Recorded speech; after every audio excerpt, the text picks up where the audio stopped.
Грчкото опозиционо движење за промени, предводено од ПАСОК, бара грчкото МНР да дознае од премиерот Заев кои грчки и руски бизнисмени плаќале за инциденти против Преспанскиот договор. Портпаролот на коалицијата истакнал дека МНР од Атина треба да го направи очигледното, да стапи во контакт со Заев за да дознае кои грчки бизнисмени се обиделе да подмитат и кого. Премиерот кој посети Источна Македонија одговара нема потреба од давањето на тие искази, кои денеска ги нарече непотврдени.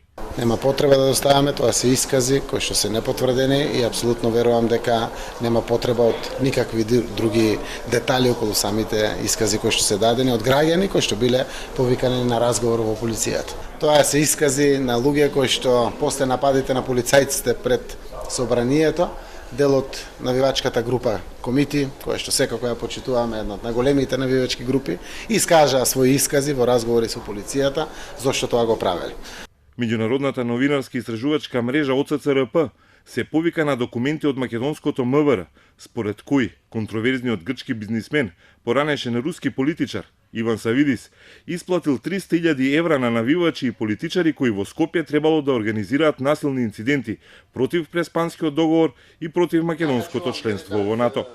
Савидис ги демантираше тие наводи и најави тужби за клевети.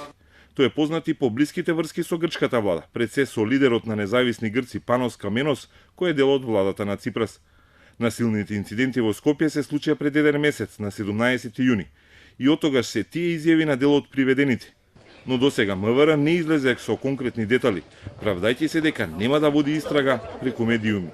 Грција во меѓувреме протера и двајца руски дипломати, поради инспирирање на протести против Преспанскиот договор.